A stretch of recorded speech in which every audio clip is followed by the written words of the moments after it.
కార్యక్రమాన్ని స్పాన్సర్ చేసిన వారికి మా హృదయపూర్వక ధన్యవాదాలు. ఈరోజు కార్యక్రమాన్ని చూచి అనేకులు రక్షింపబడతారు, బాధలలో ఉన్నవారు ఆదరించబడతారు. దానికి కారణం మీరే. కాబట్టి ప్రభు మిమ్మలను నిండారుగా దీవించును కాక. Praise the lord. దేవుని నామానికి స్తోత్రం. ఎలా ఉన్నారు? బాగున్నారా? క్రిస్మస్ సీజన్ దగ్గరికి వచ్చేసింది కదా. ఇంట్లో పరిస్థితులు ఎలా ఉన్నాయి? ఏం పరిస్థితులు బాబు? ఎంతో ఆర్థికంగా కృంగిపోయాము, బట్టలు కొనడానికి పైసలు లేవు, పండగ జరుపుకుంటానికి కూడా పైసలు లేవు. ఇన్ని సమస్యల మధ్య ఈ ప్రోగ్రామ్ని చూస్తున్నారా? ఈ ప్రోగ్రామ్ని చూసుకుంటూ మీరు ప్రార్థన చేస్తుంటే మీ ప్రార్థనని బలపరచడానికి యేసు అనుచరుల ప్రార్థనా బృందము మీ ప్రార్థనని బలపరచడానికి ఉంది అని మీరు మరవకండి. నిత్యము మీరు సంతోషంగా ఉండాలి, ఆరోగ్యకరంగా ఉండాలి, అతి ముఖ్యంగా ఆశీర్వదింపబడుతూ ఉండాలి అనేది యేసు అనుచరుల యొక్క ప్రార్థన. క్రిస్మస్ సీజన్ వచ్చింది అంటే ఒక క్రైస్తవుని కుటుంబము ఎలా గుర్తింపబడుతుంది? వారి ఇంటి బయట స్టారు, లేకపోతే వాళ్ళ ఇంట్లోంచి వచ్చే వంటకాల వాసన ద్వారా, లేకపోతే వారు వేసుకునే బట్టల ద్వారా పలానా వ్యక్తి క్రైస్తవుడు, ఇది క్రిస్మస్ సీజన్ కాబట్టి ఈయన ఇలా ఉన్నాడు, ఈ స్టార్ ఉంది అని చెప్పి గుర్తించవచ్చు. కానీ మనం ఒకటి ఆలోచించాలి.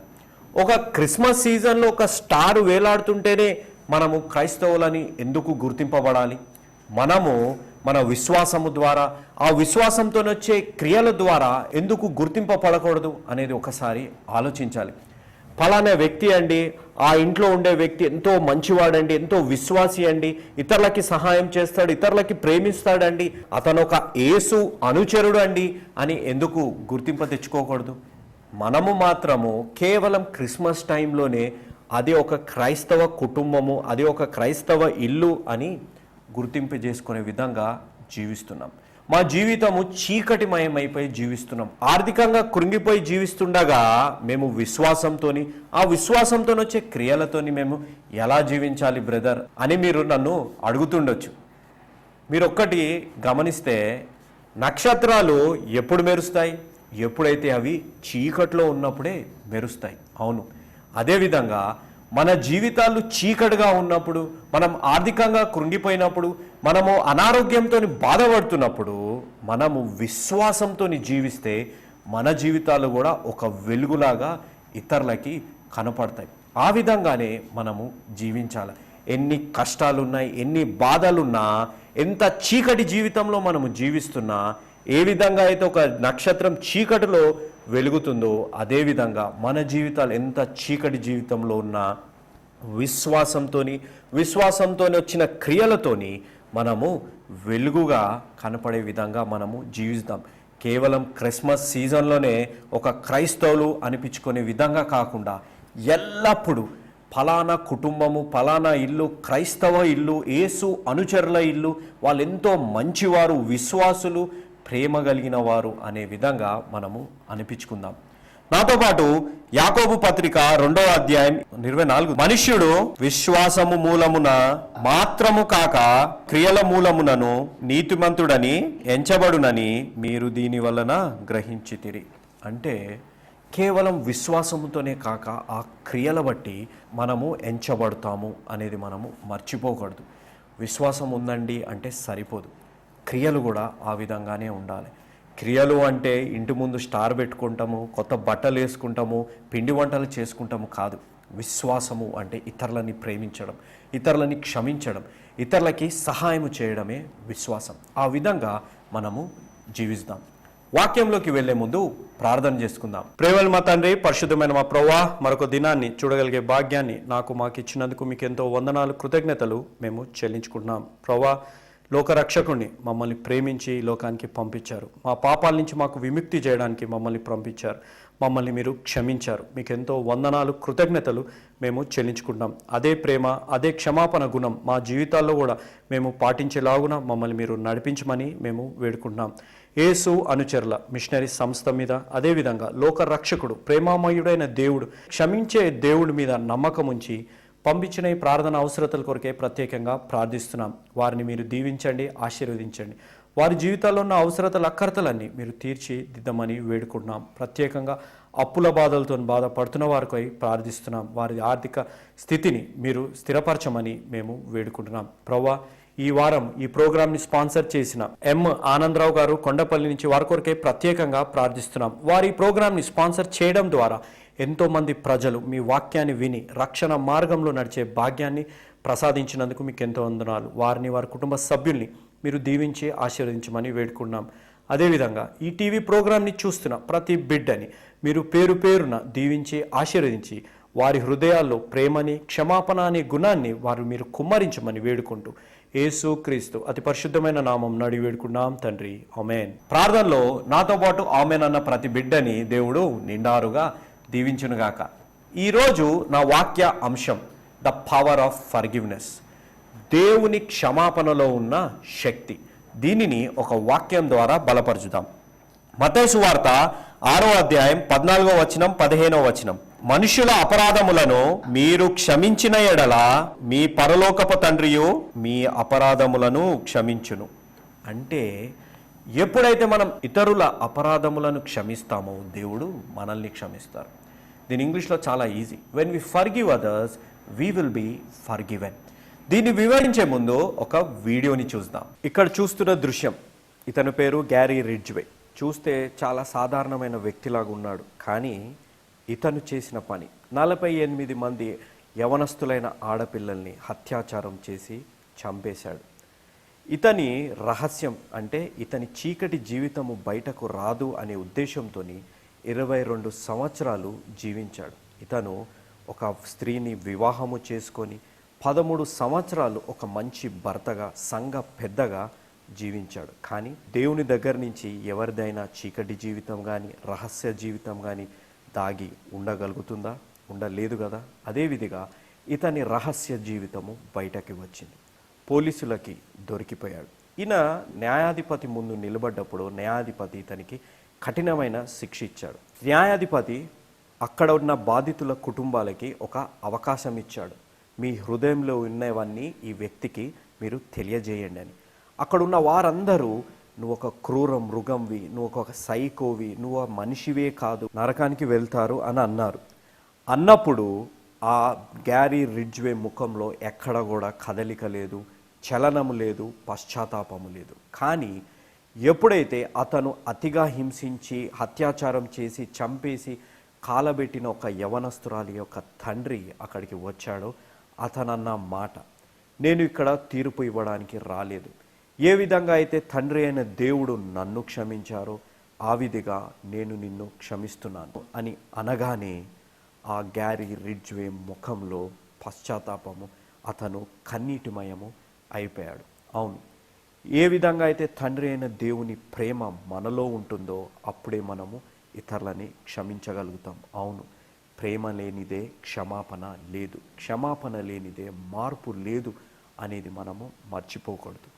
దేవుని నామానికి స్తోత్రం. వీడియోని చూసారు కదా, మీలో చాలామంది ఆశ్చర్యపోతుండొచ్చు, ఏంటి బ్రదర్ క్రిస్మస్ సీజన్లో ఇలాంటి వీడియోని చూపెడుతున్నారు అని చెప్పి. కానీ ఈ క్రిస్మస్ అంటే దేనికి సాదృశ్యం?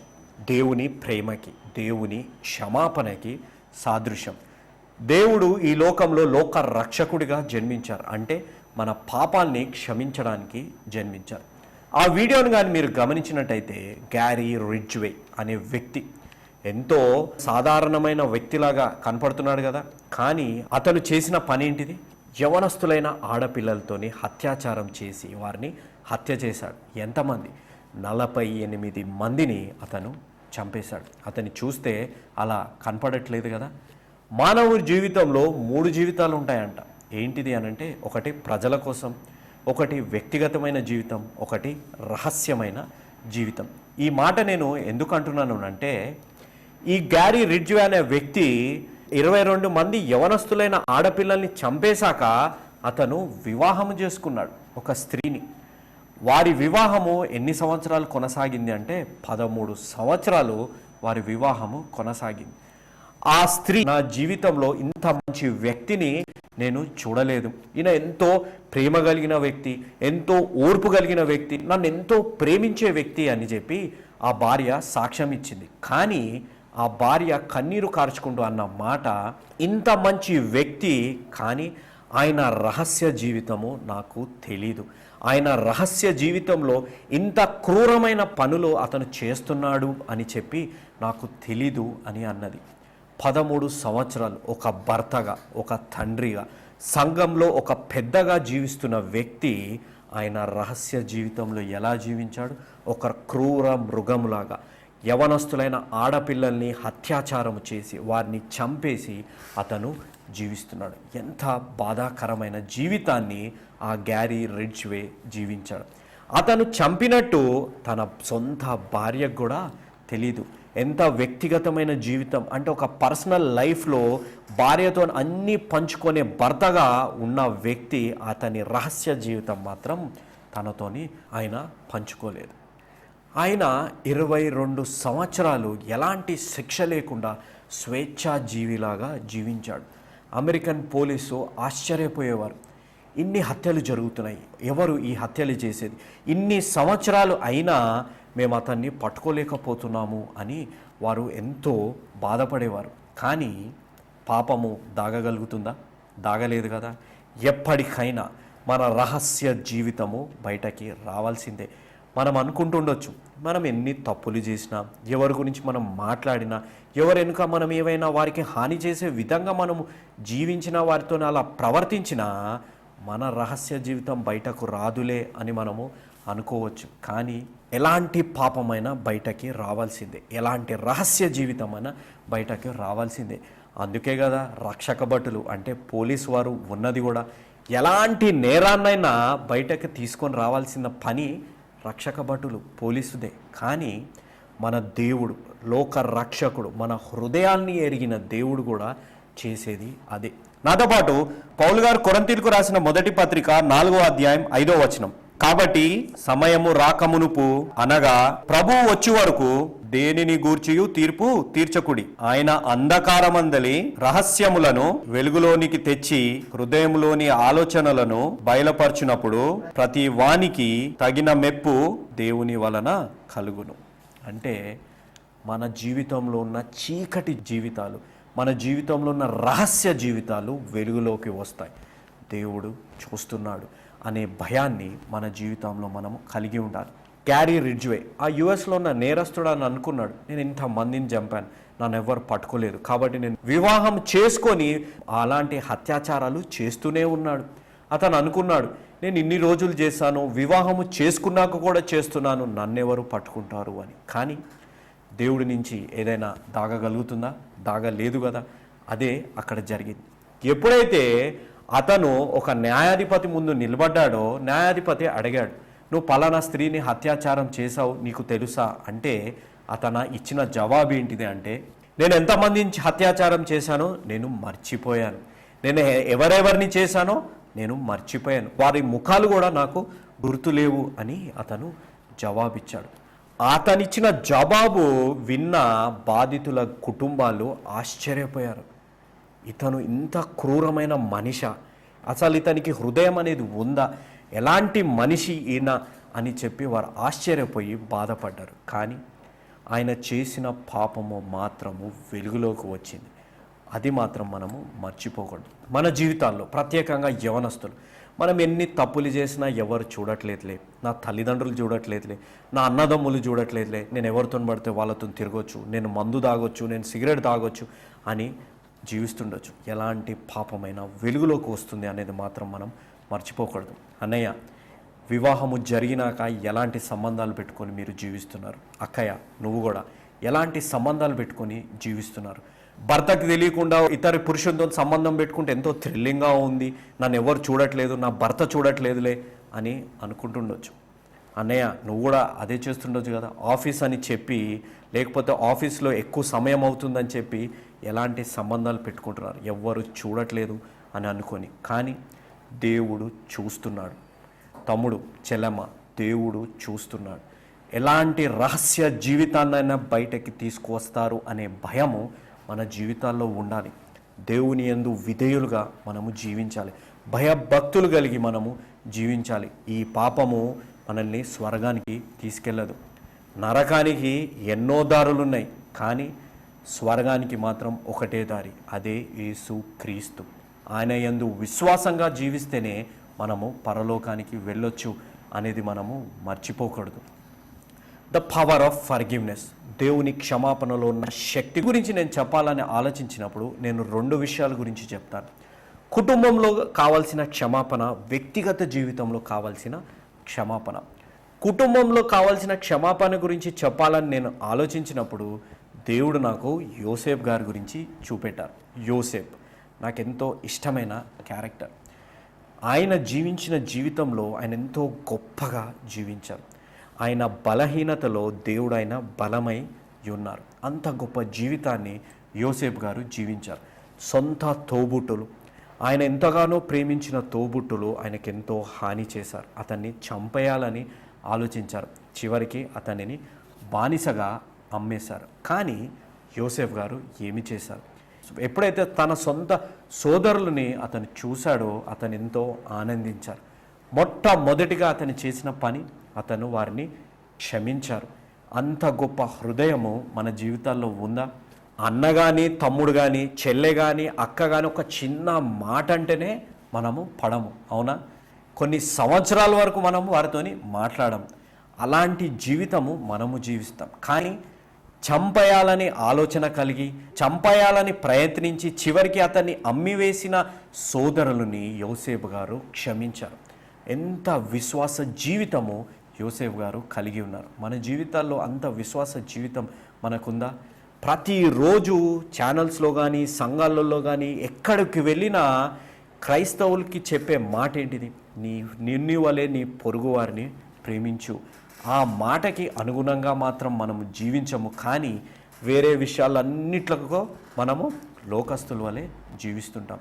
ఎందుకంటే ఈ లోకంలో మేము జీవిస్తున్నాం కాబట్టి లోకస్తుల వలె మేము జీవించాలి అనే ఆలోచనలనే జీవిస్తుంటాం. కానీ ఈ లోకంలో సృష్టించిన సృష్టికర్తలాగా మనం ఎందుకు జీవించలేకపోతున్నాం అనేది ఒక్కసారి ఆలోచించాలి. యోసేపు గారు ఎలా క్షమించగలిగారు అంటే వారు గతాన్ని అక్కడే వదిలేశారు. గతాన్ని వాస్తవంలోకి తీసుకొని రాలేదు. గతంలో జరిగింది కాబట్టి దేవుడే చూసుకుంటారు. వాస్తవంలో నేను ఎలా ఉన్నాను, ఇప్పుడున్న పరిస్థితుల్లో నేను నా సహోదరులతో ఎలా ఉన్నాను అనేదే వారు ఆలోచించారు. వారు గతాన్ని పట్టుకొని జీవించి ఉంటే వారిని క్షమించేవారు కాదు. ఈరోజు యోసేపు గారి గురించి ఇంత గొప్పగా మనము చెప్పుకునేవారం కాదు.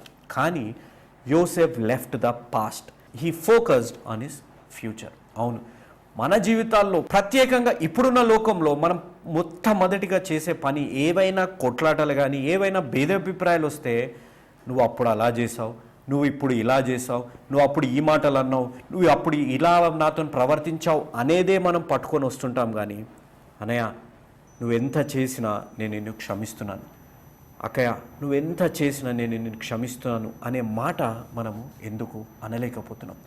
యోసేపు గారు ఎంత గొప్పగా జీవించారు.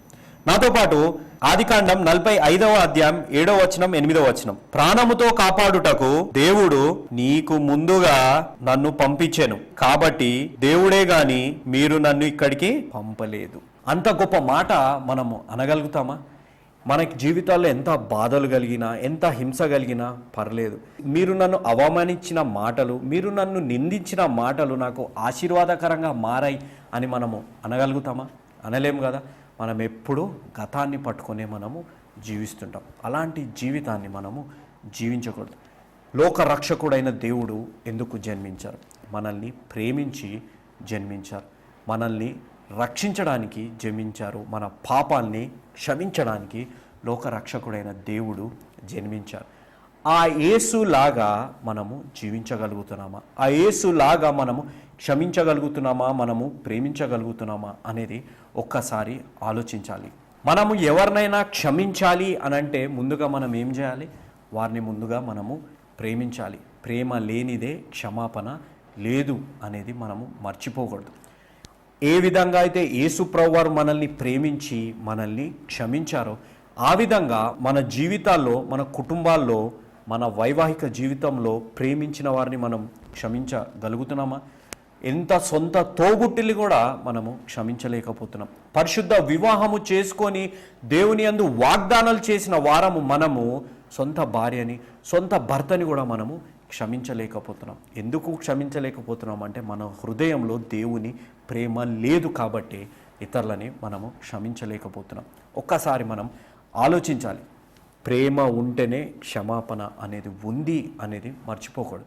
మీలో తెలుగుపరులు కొంతమంది అడుగుతుండొచ్చు, ఎందుకు బ్రదర్ మేము చాలామందిని క్షమించాం ప్రేమించకపోయినా అని. చాలామంది ఎట్లా క్షమిస్తారు, పర్లేదు బ్రదర్ అయిపోయిందిలేండి నేను నిన్ను క్షమించేశాను లేండి అనే మాటలు పైకి మాత్రం మనం అంటాము, కానీ మన హృదయంలో ఎలా ఉంటుంది, వాడు ఎప్పుడు నష్టపోతాడు, వాడు ఎప్పుడు అవమానింపబడతాడు, వాడు ఎప్పుడు బాధలలో ఉంటాడనే మనము వేచి చూస్తాం. ఎప్పుడైతే అతను బాధల్లో ఉంటాడో, వారు అవమానింపబడతారో ఫస్ట్గా సంతోషపడేది ఎవరు? మనమే. మనం అనే మాట ఏంటిది, మేము అతన్ని క్షమించామండి అని అంటాం. కానీ దేవుడు కూడా అదే మాట మనతోనంటే, నేను మిమ్మల్ని క్షమించాను పర్లేదులే అని దేవుడు అనలేదే. దేవుడు సంపూర్ణంగా మనల్ని క్షమించారు.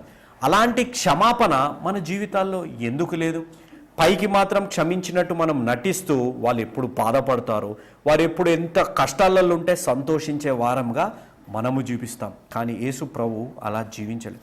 సంపూర్ణంగా మనల్ని ప్రేమించి సంపూర్ణంగా మన పాపాల నుంచి మనల్ని క్షమించారు అనేది మనము మర్చిపోకూడదు. వారేదైనా ఆపదలో ఉంటే కూడా మనము సహాయం చేయం. మేము క్షమించాం బ్రదర్, మళ్ళీ చేసిన తప్పు మేము మళ్ళీ చేయం బ్రదర్ అనే విధంగానే మనం మాట్లాడతాం కదా. దేవుడు కూడా అదే మాట అంటే, మీ పాపాలని నేను మిమ్మల్ని క్షమించాను, కానీ మీకు ఏదైనా అవసరం ఉంటే నేను మాత్రం మీకు సహాయం చేయనంటే ఈ లోకంలో మనం బ్రతకగలుగుతామా? బ్రతకలేము కదా. ఎందుకు మన తోటి సహోదరులని, దేవుని రూపంలో సృష్టింపబడ్డ వారికి మనం ఎందుకు సహాయం చేయం? ఎప్పుడైతే ప్రేమిస్తామో అప్పుడే వారిని మనం క్షమించగలుగుతాము అనేది మర్చిపోకూడదు. ఈ లోకంలో దేవుని ప్రేమ మన హృదయంలో ఉండాలి. దేవుడు మనల్ని ఏ విధంగా క్షమించారు?